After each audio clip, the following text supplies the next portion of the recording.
সাধারণত ফিল্ম শুনলেই মনে হয় নায়ক নায়িকা, ফিল্ম বললেই জুটি, ফিল্ম বললেই মনে হবে যেন গ্ল্যামার ওয়ার্ল্ডের একটা ছেলে একটা মেয়ে। আমার কাছে এটা কিছুটা ভিন্নতা, যেটা যেভাবে আপনি বললেন আর কি। যেমন হলো, আমার সবসময় পুরুষদের সঙ্গে সম্পর্ক বেশি, ডিরেক্টরের সঙ্গে,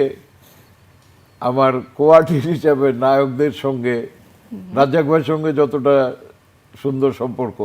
কবরীর সঙ্গে ততটা হয়নি, আলমগীরের সঙ্গে যতটা সুন্দর মানে সম্পর্ক সাবানার সঙ্গে সেটা হয়নি, আমার অন্যান্য ফারুকের সঙ্গে যত আন্তরিকতা ছিল রোজিনার সঙ্গে সেটা হয়নি, কিংবা পরবর্তী জেনারেশনের যারা নায়ক হয়েছে তাদের যারা এই ইলিয়াস কাঞ্চন হোক, মান্না হোক, জসিম হোক ইত্যাদি, যে সমস্ত আমাদের পরবর্তী জেনারেশনে যারা এসছে তাদের সঙ্গে যতটা আন্তরিক